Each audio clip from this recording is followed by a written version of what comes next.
Awesome. Thank you. Oh, it was already recording. Okay, thanks, Ravi. All right, so hello everyone. Welcome to the ESIC seminar. Today we have Dr. Emiliano Dall'Anese. He's an assistant professor in the Department of Electrical, Computer and Energy Engineering at University of Colorado Boulder, where he's also an affiliate faculty with the Department of Applied Mathematics. He received the PhD degree from the Department of Information Engineering, University of Padova, Italy in 2011. His research interests span the areas of optimization, control, and learning, with current emphasis on online optimization and optimization of dynamical systems. Tools and methods are applied to problems in energy, transportation, and healthcare. He received the National Science Foundation Career Award in 2020 and the IEEE PS Prize Paper Award in 2021. So let's welcome Dr. Dall'Anese. Please take over. Thank you so much for the kind introduction, and again, thank you for the invitation. So just to check, all of you can see my screen. Is this? Yes, great, we can great. see and hear you. Great. So today I will be talking about data-based online optimization of network systems with specific emphasis on applications in power systems. But before starting, let me first thank my group members, my postdoc Gianluca, as well as my students Lia, Mana, and Kilian, including one visiting student, Nicola, who have put work and sweat into all these research lines. And lastly, let me also acknowledge the funding agencies that are kindly supporting this line of work. So we're going to be focusing on systems, physical systems, with physics and embedded controllers that are governed by a set of differential equations, where here x is a vector representing the state of our system, u is a vector of controllable inputs, and w is a vector of unknown exogenous inputs. This is a fairly generic model, which includes which is representative of power systems, but also it may be representative of transportation systems. And when we look at the intersection of these two infrastructures, also electrified transportation systems. However, beyond energy, these models can also capture the operation of autonomous systems, such as autonomous vehicles, and given recent developments, also the spread of epidemics. Now, what we would like to do, we would like to optimize the operation of this system. And typically, we formulate a well-defined automation problem that can optimize the steady-state operation of this physical system. In order to do so, we formulate an automation problem based on a cost that can capture, for example, operational objectives, as well as constraints that are perhaps learned offline, and also based on knowledge regarding our vector of inputs W that inherently parameterize our optimization problem. But we also leverage a steady-state representation of our system via the steady-state map that here is represented by the function calligraphic M that again maps inputs U and W into steady-state outputs of the system. Now, solving this automation problem tantamounts to utilizing an iterative algorithm, whose algorithmic map here is represented by the generic mapping T, and we repeat this algorithmic step until convergence, until we identify an optimal solution, U star, which is subsequently sent down to our dynamical system as an input to our dynamical system. Now, in this particular setup, it is clear that we have a couple of timescale separation. For example, we're assuming that the dynamics of the underlying system are infinitely fast, in the sense that in my automation problem, I utilize the steady-state input-output map of my system. But furthermore, I'm also inherently assuming that during the execution of this iterative algorithm, the cost, the constraints, and the input remain constant. So they do not change during the execution of the algorithm.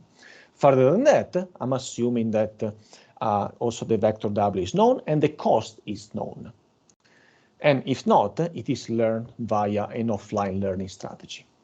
Now, we would like to consider the following setting, where the dynamics of the cost, the constraints, and our exogenous inputs W may change very fast, to the point that they may change during execution of these algorithmic steps. So we are bypassing this timescale separation where we are assuming that the inputs and the problem per se is constant for a sufficient amount of time. In this particular setting, we can also consider online learning, where we are trying to learn the cost on the fly during the execution of the algorithm, as I will show you shortly. In this particular setup, we are interested in developing online algorithms, whereby at every iteration of the algorithm, we produce a given decision, ut plus 1, which is subsequently sent down to our system, and after that, we measure the output and we accommodate the output into our algorithmic steps. This is the subject of this particular talk, where again, we're going to be looking at online algorithms with the plant or the physical system in the loop. Just to give you a much broader overview of some research lines that we have, we're also looking at the case where we bypass also the second timescale separation, where we assume that the time constant of our physical system and the time constant of our algorithm may be comparable. In this case, many of our activities revolve around the development of online optimization methods that effectively act as feedback controllers in an effort to continuously drive the output of our dynamical system towards well-defined equilibria.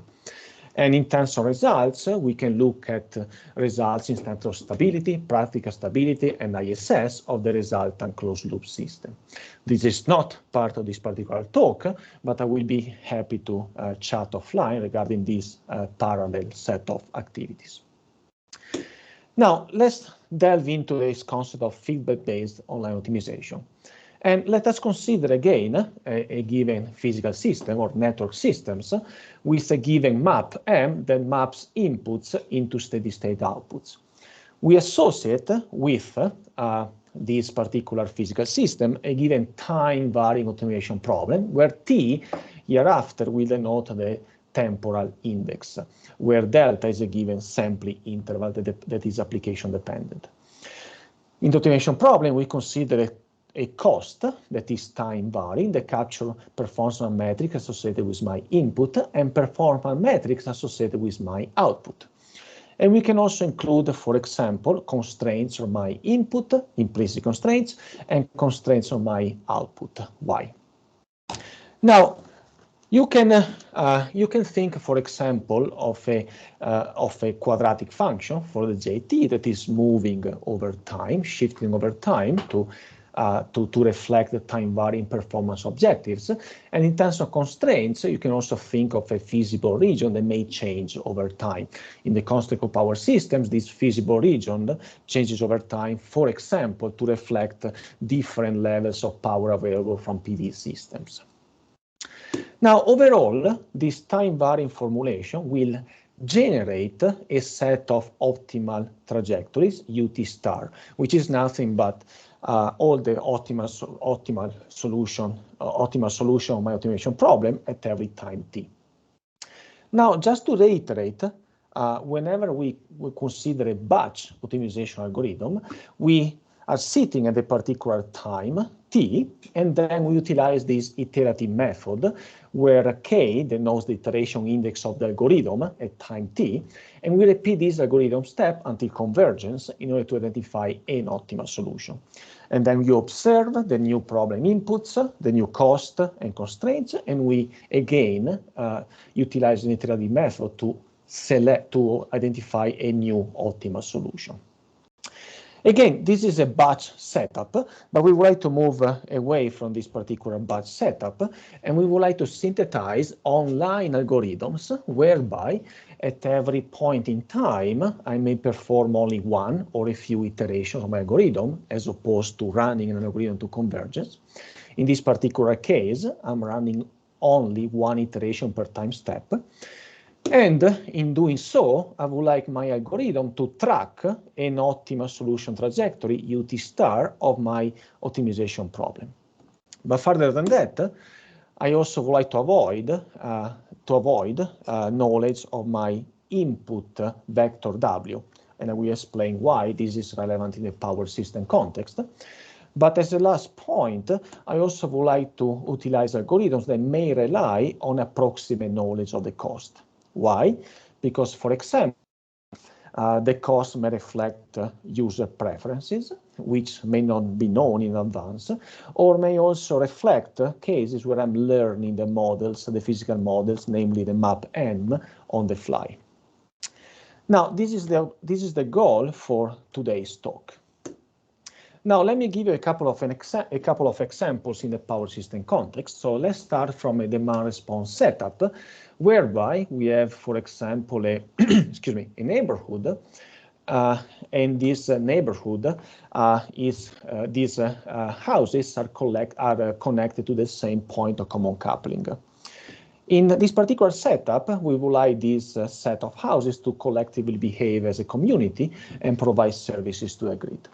In terms of cost function, we can decouple the function J(T) of U, where U in this case will be the active power set points of each individual distributed energy source in this particular neighborhood, as the summation. Yes?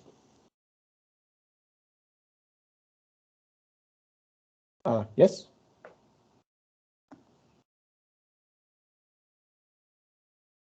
Can you still hear me? Can you still hear me? Please. Yeah, please continue. I don't know what that was. Sorry about that. Oh, no problem, no problem. Thank you. I was going to say that each of these cost functions may capture discomfort or dissatisfaction of each individual owner of the device, and for example, these functions may not know in advance because every individual may have a different perception of comfort or a different perception of satisfaction. In terms of output of the map, we may look at the net power, that is the net power at the point of common coupling. And in this particular case, if we neglect losses on the distribution lines, we can simply write our output, Y, which is again the net power at the point of common coupling, as the sum of the active powers of each controllable DR plus the sum of all the powers of all the non-controllable devices. And in terms of example of cost function, we may set up CT of Y in this following form, where Y ref T is a time-varying reference signal that may capture a demand response signal or an AGC signal. Moving on, in terms of a second example, we can consider real-time OPF, optimal power flow task, where in this case, the map M is built based on the AC power flow equations, and U is a vector collecting all the active and active powers of the controllable DRs, and W is a possibly high-dimensional vector that collects all the active and reactive powers of the non-controllable devices. In this case, I can build my map M so that my Y collects voltage magnitudes of power flows on some points of interest of the feeder. In this particular case, we can build this very well-known problem where we would like to minimize the cost associated with my powers generated or consumed by the DRs, subject to constraints, for example, of the voltages, in order to maintain voltage magnitude within limits. Or we can also include a constraint on the net power exchange at the substation in order to provide service to the main grid, where again this P0 set is a time-varying reference signal that may allow the feeder to behave as a virtual power plant and provide flexible ramping products to the main grid. As a third example in context, I borrowed this particular slide from the website of NREL. NREL is putting forward this particular concept of autonomous energy systems, where the system is partitioned in cells, hexagons in this case, and you can tailor this particular time-varying formulation to this particular case, a cell, where you can include a function that or constraints that ensure that the active power exchange with every other cell follows a given reference points, and inside the cell you want to make sure that the voltages are within limits. Again, there are users in the loop, and the cost function in this case may not know, because again we may not know the comfort settings or the perception of comfort or satisfaction of each individual DR owner. This was just to give you an overview of potential application in the power system context, and I will get back to one of these applications later on, where I show some numerical results. But let's go back to this particular general formulation, and for the sake of exposition, let us restrict ourselves to linear models for our map of the system. And even to make it more simpler to explain, let us consider this particular problem formulation, and I will elaborate later on how to put back constraints on the output in this main setup. So I will make the following working assumptions. I will assume that our time-varying functions, jt and ct, are closed, proper, and convex for every t. Although I will explain how to possibly extend all this framework to non-convex setups. I will also assume that our cost is L smooth over my set calligraphic qt for every t, and I will assume that the set of constraints on my control vector u is convex and compact for every t. Now, since this problem here is time varying, I need to try to capture the time variability of my solution set. And to this end, I'm going to introduce the concept of drift of the optimal solutions. In particular, when the cost is strongly convex, I can define the drift sigma t in this particular manner, where ut plus 1 star and ut star are the unique optimal solutions at time instance t plus 1 and t, respectively. Whenever I don't have strong convexity, but at least I have a compact set of optimizers, the case of coercive functions, I can still define a drift, but in this case I need to resort to the Hausdorff distance between two consecutive compact sets of optimal solutions. With this definition in place, let me proceed to the main algorithmic synthesis. And as I mentioned, what I would like to do is to develop online algorithms, where again I compute only one iteration per time step. And more specifically, I will be focusing on first-order methods. So I will build the algorithmic map calligraphic T based on first-order principal algorithms in optimization.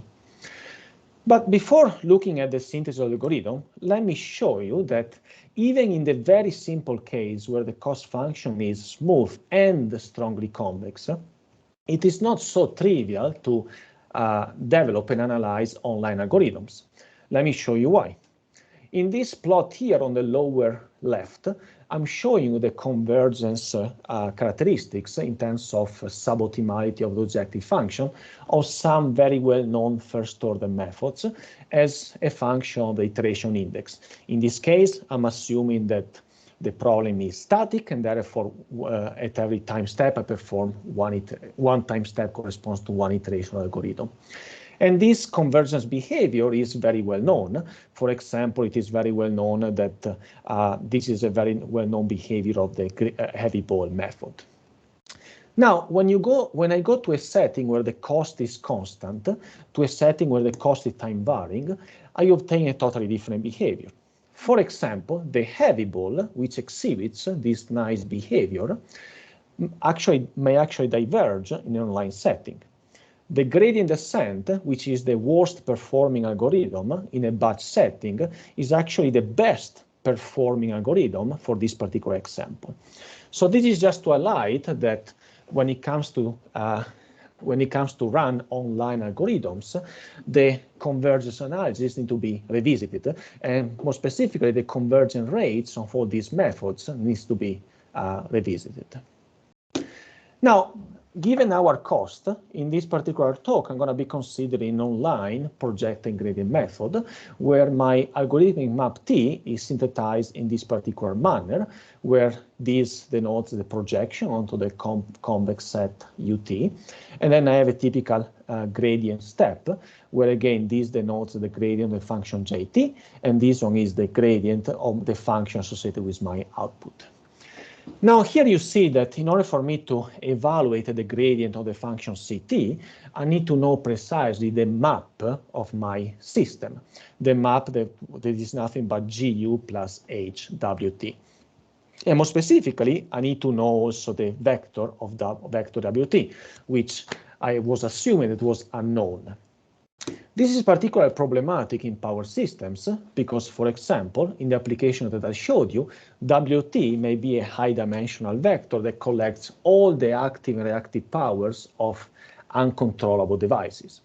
If you assume that, for example, Pullman is controlling all the DRs in order to provide the services to a main grid and actively behave as a virtual power plant, then the UT is going to be the set points of the control devices, and my vector WT is going to be almost 11,000 dimensional.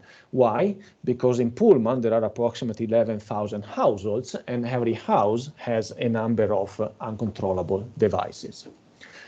Whereas my output W may collect only the powers at some given points of the network, or the voltages at some given points of the network.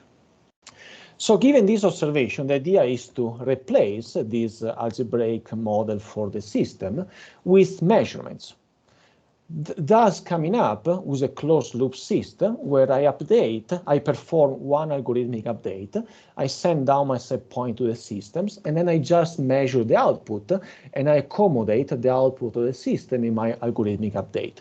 In this particular case, for the online PGD, I replace my model with a measurement YT of my output.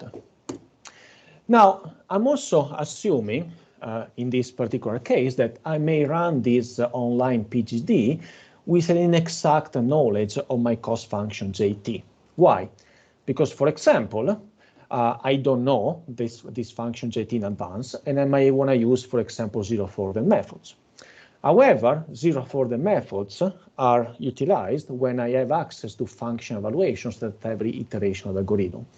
Here, I would like to use a method that requires a more parsimonious set of measurements in order to estimate my cost or the gradient.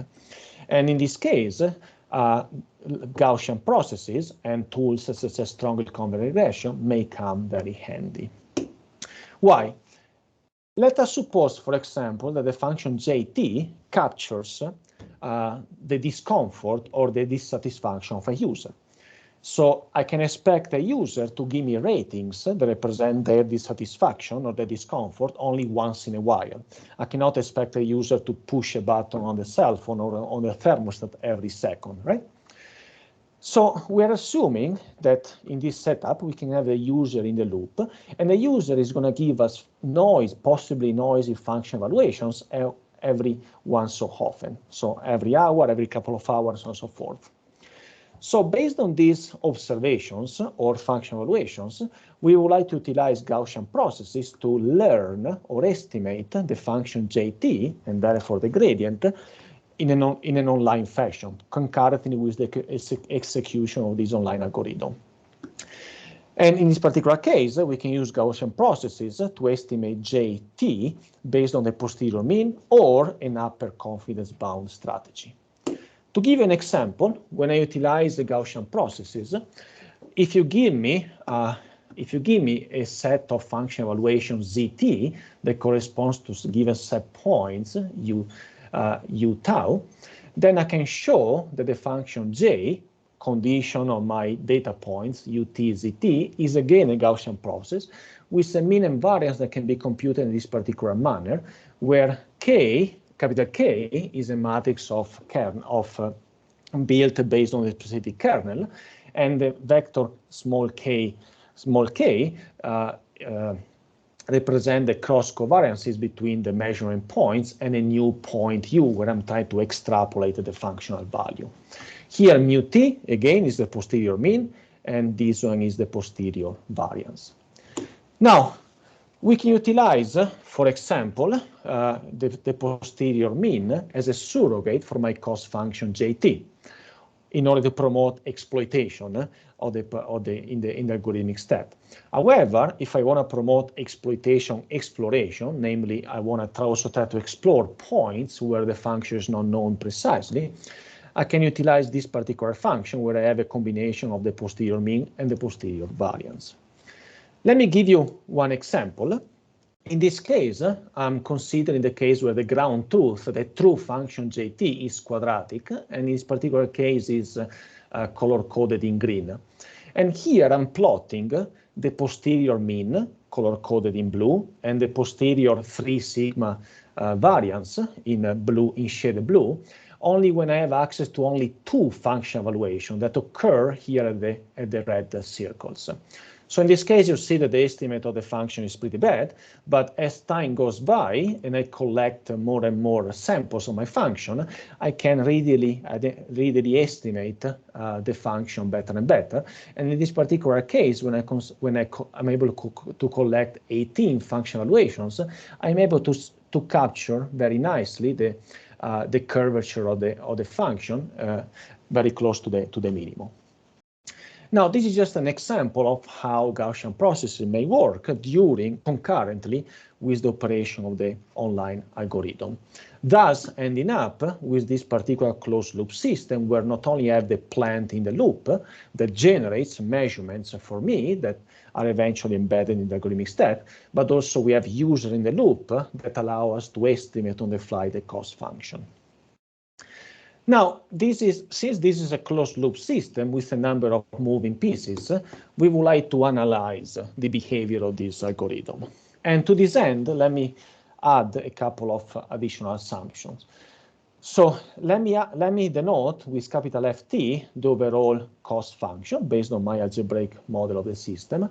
And let me denote with calligraphic T our algorithmic step, which is nothing but the composition of the projection with this well-known gradient descent, mapping. I'm going to also define with the vector, with the letter var epsilon t, the error that I commit in the gradient of the jt. So going back to the Gaussian process, the error that I commit when I utilize the Gaussian process to estimate the j, as opposed to having access to the real function.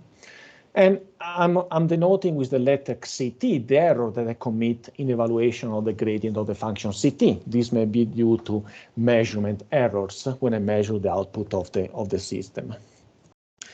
I'm going to make the following standing assumption. Every entry of the vector var epsilon t follows a sub-Weibull distribution with a given parameter theta epsilon and nu epsilon.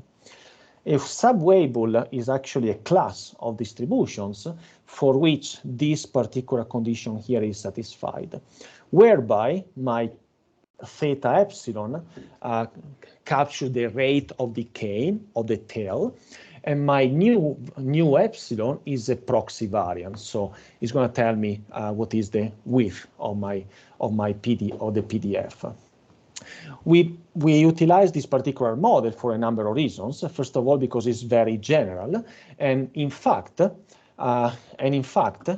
sub-Weibull class subsumes the class of sub-Gaussian distribution, sub-exponential distributions, and it also includes all the random variables whose PDF has a finite support. So it's a very generic model. In terms of mathematics, it is also very handy because the class of sub-Weibull is closed with respect to sum and product.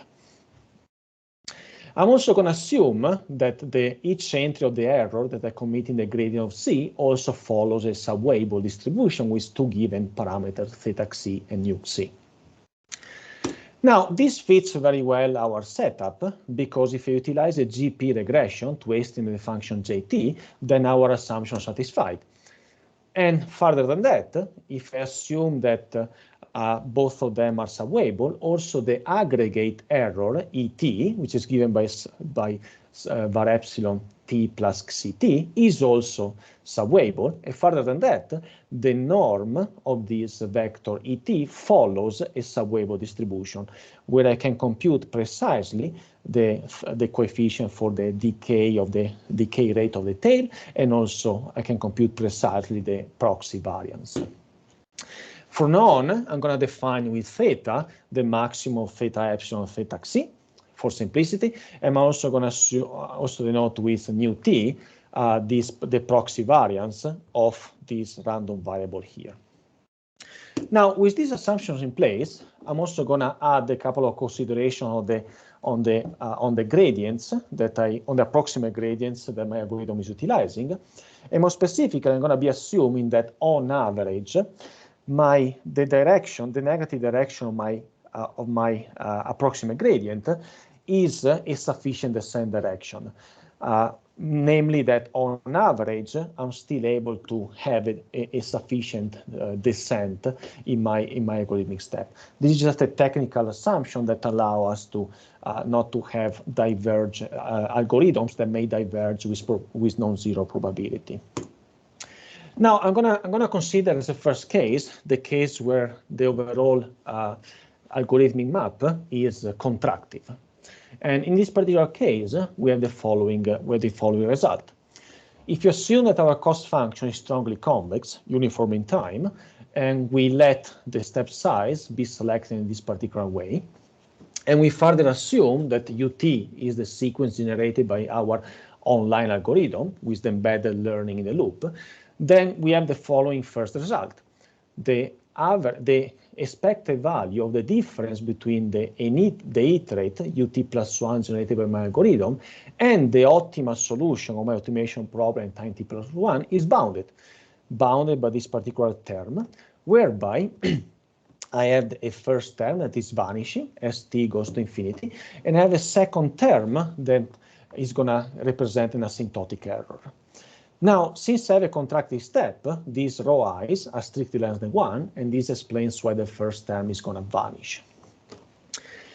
But I also have the following result. With probability 1 minus delta between 0 and 1, we also have that this particular bound here holds. So this is a result in high probability, whereby the structure of the bound is very similar. But instead here, I have the proxy variance of my random variables as opposed to the expected value of my random variable in the bounds in expectation. Now, a couple of observations regarding this particular result. First of all, I would like to point out that if you derive convergence in mean results, you can readily find a result in terms of convergence probability via Markov. However, if you do that, the right-hand side is going to depend on 1 over delta, and therefore it becomes very vacuous as delta approaches 1. Whereas, 0. Whereas in our bound, we have the dependence that is in the form of logarithm of 1 over delta, so we are able to scale more graciously with respect to delta. As a corollary, we can also have an asymptotic convergence result, which tells us that ultimately we're able to converge within a bounded error almost assuredly. And we can also recover well-known results in terms of convergence of algorithms when we have vanishing errors and vanishing time variability.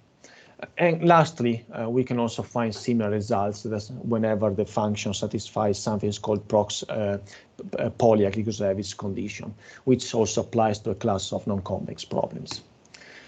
Before moving further, I wanted just to point out that these results can be nicely connected to the concept of input-to-test stability in control systems, more specifically in discrete time control systems. In particular, if from this bound here, I can easily derive this particular upper bound here, and I can readily recognize that the first term on the right-hand side is nothing but a KL function. And by adopting the notion of supremum of the expected value of the errors and the supremum of my temporal variability of the function, I can also come up with a couple of k-infinity functions, again with respect to this term here and with respect to the supremum of the sigmas. And this is in line with the concept of input-to-test stability in expectation that was put forth by a number of researchers, including Sontag. So this is a nice connection with input-to-test stability in the context of control systems. I would like to move further, and I will just mention that when you don't have strong convexity, but you just have a convex function, you can still derive meaningful results. But in this case, instead of tracking error, something you can consider is a cumulative fixed point residual, which is a well-known convergence metric when we have a given compact set of optimizers as opposed to a unique optimizer. And we can also derive results in terms of high probability conversion of a fixed point residual. So now so far we studied this particular closed loop system, but let me point out something. What if we are not able to have access to measurements of our plant in a timely manner? Namely, I may not have the ability of measurement at every iteration of the algorithm. This is because of packet losses, communication losses, or even faulty measurements. In this particular case, I can rewrite my algorithm in the following manner, where my current set point ut is computed given my projected gradient descent if a measurement y hat of my output y is received. Otherwise, I do nothing.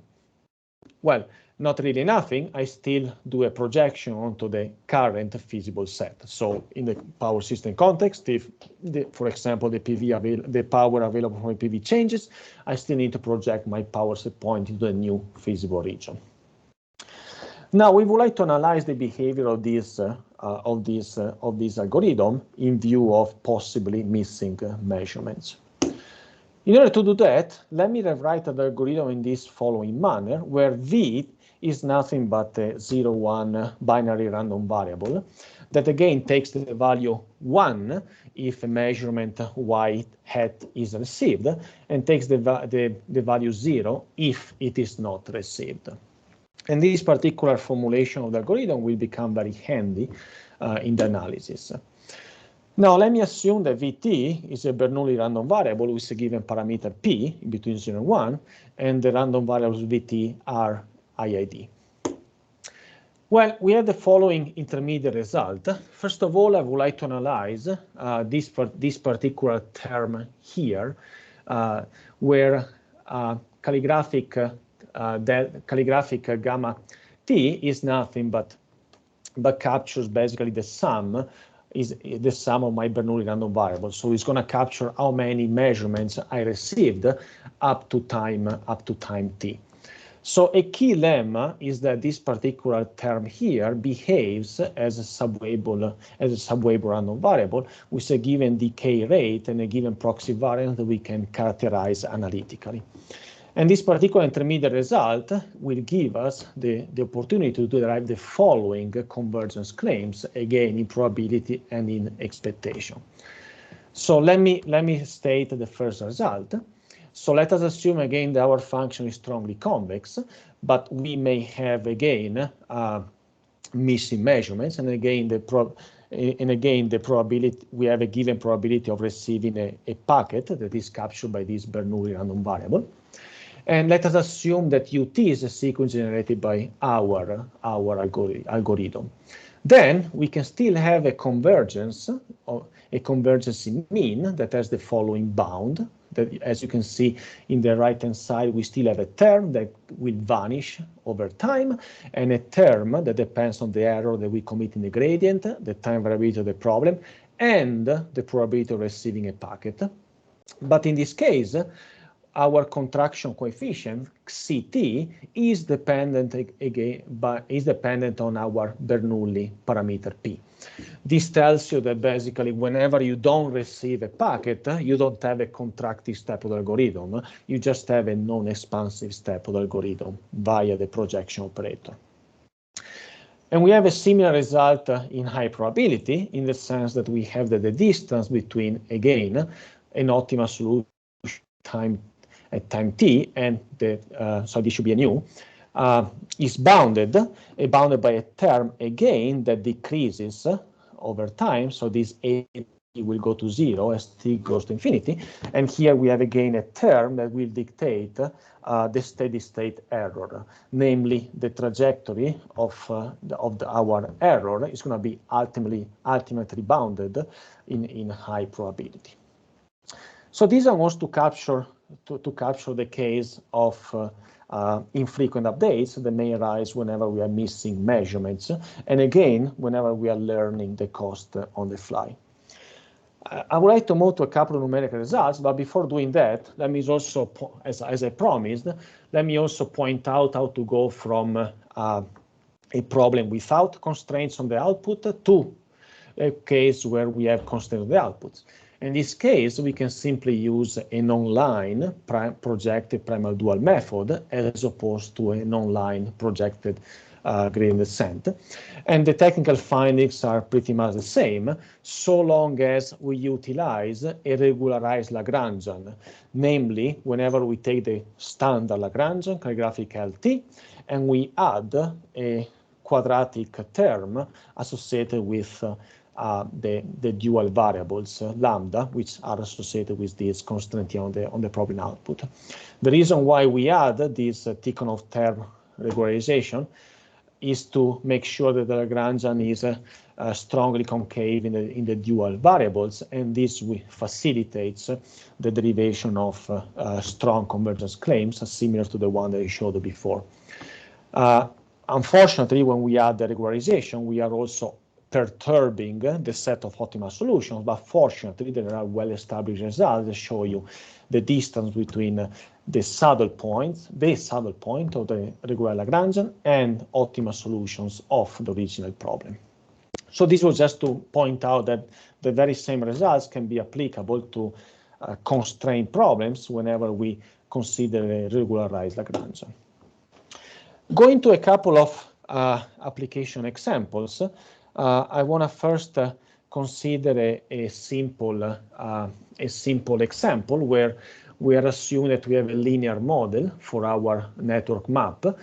For example, in a demand response context where you neglect losses, G is nothing but the identity matrix, and age is also the identity matrix. Or if you have losses in the system, you can come up with this model by simply considering linearization of the separate flow equations. Suppose further that our function Ct is nothing but the norm square of the difference between our y, which in this case will be the power at 2 points of common couplings, and yt ref are time varying set points for these powers at the points of common coupling. For our learning procedure for the function, suppose that we start with 5 initial samples, and then we acquire samples from the users at different time steps, as I will show you. Now, this is in terms of data. Let us assume that the y ref for the 2 points of common coupling is nothing but a ramp that decreases over time. Here is in seconds. The x-axis is in seconds. And let us assume that the non-controllable loads are following this particular red trajectory or the contribution of the non-controllable loads are following this particular trajectory for the point of common coupling 1 and the point of common coupling 2. Now, in terms of behavior of the algorithm, here we are plotting the distance between the solution of my problem and the optimal solution of my problem at time t. And as you can see, we are considering the online PGD, which assume perfect knowledge of the cost and without having missing measurements. And this one will serve as a benchmark for the performance of our online algorithms. Now we see that whenever we consider the concurrent learning with the GP in the loop, the performance, of course, degrades a little bit, and this performance degrades also when we increase the probability of missing one measurement to the point where the green trajectory, consider the case where I may miss measurements of the powers of the common coupling with probability 0.5. So this was to validate the performance of our algorithm, but to further evaluate the effects of the functional evaluations and the frequency with which we acquire the functional evaluations, here we are plotting the tracking error over time as a function of the noise affecting the functional evaluations. Here the noise may capture how accurately the user is providing feedback, right, to the system. the algorithm. And here you can see that basically the tracking error decreases over time whenever the noise in the function evaluation is low, whereas it decreases more in a slower manner whenever there is hesitancy from the user side and the error affecting the function evaluations is high. In the second plot, we are considering the case where we have a constant noise level in the function evaluations, but we increase the interval between two consecutive function evaluations from 5 minutes all the way to half an hour. So in this particular case here, we're assuming that the user is providing feedback to us every 30 minutes. And you can see that, as expected, the function is reconstructed faster when we receive feedback more frequently, and the overall tracking error of the algorithm can decrease faster over time. Whereas whenever we acquire measurement every 30 minutes, it's going to take longer for the algorithm to achieve similar performance as in the case where we get feedback more frequently. So this was just an illustration, and before concluding the talk, I would like to mention that these algorithms are actually being implemented in practice by my collaborators at NREL. This is a slide that I borrowed. This is an effort part of the NARPA nodes project, where these closed-loop algorithms were implemented in a microgrid in Sonoma Valley, California, and there were several controllable assets, including PV systems, industrial systems, hydrogen electrolyzers, gas turbines, and loads, and controllable loads. And these closed-loop algorithms were run for consecutive days. Here I'm showing, for example, the plots for the power at the point of common coupling on the microgrid over the course of more than 24 hours. So in the bottom plot is the case where no controls are implemented, and this captures the trajectory of the power at the point of common coupling during the natural operation of the microgrid in a grid-connected mode. In this plot here, we are considering a case where we want to regulate the net power at the point of common coupling to follow given trajectory, which is color-coded with a dashed black line. And the blue trajectory represents the actual measurements of the power at the common coupling when these algorithms are run. So you see that the power at the common coupling can follow very nicely our trajectory of set points, thus indicating that our closed-loop system can effectively enable the microgrid to provide services to the main grid. I should mention that in this particular experiment, we were assuming that the cost was known, and we were not utilizing Gaussian processes to estimate the cost. As the last experiment, here we hypothesize the different trajectory for the set points of the power of the common coupling, and we also evaluated the effect on the voltages. We also included measurement of the voltages, and we included constraints on the voltages. Here, for a number of hours, we consider the case where voltage limits were plus minus 1%. And then we loosen up a little bit the limits, and we assume that the voltage limits were plus minus 2%. So you see that, for the majority of the time, the limits, the voltage magnitudes were within limits, and these spikes were whenever we had abrupt changes in the set points of the power common coupling, or when we had the load switching on and off. So this was just to show an example as to how to bring these algorithms from theory to numerical simulations, and subsequently from numerical simulation to the field. All right, this concludes my talk. So what I wanted to show was a time-varying optimization formalism to model optimal operational trajectories of a dynamical system, a power grid in these recurring examples, and how to develop online optimization methods that enable us to track optimal solutions even when we don't know the cost or we don't know exogenous inputs. I believe that this one extends the theory of gradient methods with both the system and the user in the loop, and also has nice connections with control theory when our bounds in expectation and in a high probability are connected with input to state stability. And I wanted to show you a couple of examples of applications in power systems with particular emphasis to distribution systems. As part of our next steps, we're going to further explore data-driven methods, and we're going to expand our applications to electrified transportation and currently also in healthcare. Thank you again for the invitation, and yeah, I will be happy to respond to any questions that you may have. Many thanks, Emiliano. This was a very interesting talk and with very nice connection to application, and also the field demonstrations that you were showing was insightful. Let me open up for questions from the students first. So do you have any questions from the students? You can unmute yourself and ask, or you can post it on chat.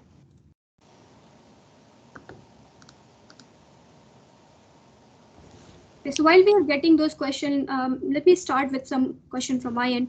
So Emily, yes. I was curious about one point. So you mentioned about learning the cost function, right, which was very interesting. And then you also mentioned that basically you're using the user input and user feedback to essentially learn those cost function, and the users could be numerous in the system, right? So are there, did you also look into how you can capture maybe different disjoint or some sort of, not very well aligned kind of cost functions that these customers might have? And do you have any thoughts on that? That's an excellent question. So in this numerical simulation, basically we consider the case where we have one cost function associated with each individual user, right? So basically, and we are receiving feedback from one particular user. But in a parallel effort, we consider the case where one DR is shared among different users. For example, when you have an HVAC system and you have 20 people inside the same room, you need to strike a balance within the comfort levels of all of them.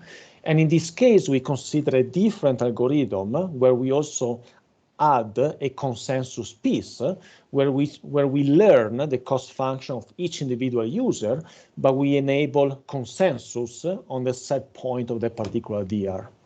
I see. So basically, even if they have some sort of conflicting cost function, you're trying to basically get that some sort of consensus on what will be good for everyone, right? In some sense. Yeah. That is correct. That is correct. Okay, so do you also perceive that there might be possibilities when those consensus might not be, not exist, and in that case, will the algorithm, I'm not sure how to tackle in the sense of whether it will diverge, how we'll get to those. Yeah, I see your point. So let me go back to this example here. So. And suppose that we have only one particular DR that is shared across n users. So in this particular case, instead of having UM here, where M is the index of the user, we just have a U, which has to be common across the users. And then we do the usual trick when we add consensus constraints, in the sense that UM equals to UN for any two users M and N. So in this case, there is no problem of infeasibility. But unfortunately, since you add in variables, the convergence of the algorithm is going to be a bit slower, but there is no feasibility problem. The feasibility problem will come into picture when you add constraints that depends on function that you learn. And in that case, yes, in that case we may have infeasibility.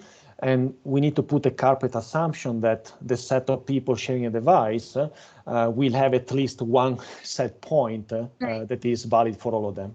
Right, and that's a very curious case even when we go into this, multi-ownership kind of microgrid setting, and then we are trying to, come up with a network level solution where different owners can have different objectives, right? So there has to be some sort of common ground that they can talk to, you're saying, and then only it makes sense for us to really optimize. Yeah, correct. As you said, the one prerequisite for any automation problem is to have a non-empty feasible set. So we need to make sure that there is at least one set point in common with that every person has in common. Right, right. And basically setting up the problem in that way can actually show us that this is an infeasible problem essentially, and then you probably need to look into a better model for it or convince users with some other incentives. I see. So absolutely. Couple of minutes, Emiliano, and I wanted to get your opinion. I had a lot of questions, but I will maybe follow up with you separately. Yeah, but let me ask you a general question. So I saw that you know a lot of the algorithms are using gradient descent first order algorithms, right? So do you have any thoughts and opinions about the use of second order algorithms for these problems, and what are the pros and cons based on your experience? Yeah, that's a good question. So in this talk, I focus on first order methods, and the reason is that I was targeting algorithms that are computationally cheap, and more precisely relative to second order methods. I don't need to invert an action at every iteration. Having said that, there is certainly room for considering second order methods, so long as we can invert the action efficiently.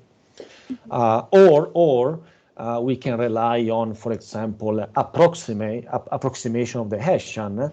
In this case, this would fit within this framework, so long as the error in the Hessian follows, for example, a sub-Weibull distribution. Right. And that essentially still works with the cost estimation process. You have to go to the second order estimation of the function as well, or calculation, and then incorporating the model, right? So Emiliano, did you do any experiments with the second order problems, and did you find the faster convergence for the convex problems that you're looking into? I did not at this time. We try to speed up the properties, the convergence properties algorithm, by exploring for example, variations of the Nesterov method and also variation of the Heavy-Ball. But we came up with a setup where Nesterov and the Heavy-Ball worked better than the gradient descent in some cases, but worse in other cases, like the one in this slide. To the best of my knowledge, there is no convergent result for online Nesterov methods yet. We are able to find cases where it diverges, but definitely what you are bringing up is an excellent point that we are still trying to understand and have some results. Understood. Okay, awesome. Thanks so much, Emiliano. Thanks for speaking with us today. Of course. This was a very interesting presentation, and I'll share your presentation slides, of course, and email with students. And sure. Students, feel free to reach out to Professor Dall'Anese for any questions that you might have. So thank you again. Let's give you virtual applause and then let you continue with your classes. Thanks, Emiliano, for speaking with us today. Thank you so much again for the invite. I really appreciate that. Okay, thank you. Have a great day, everyone. Thank you. Bye.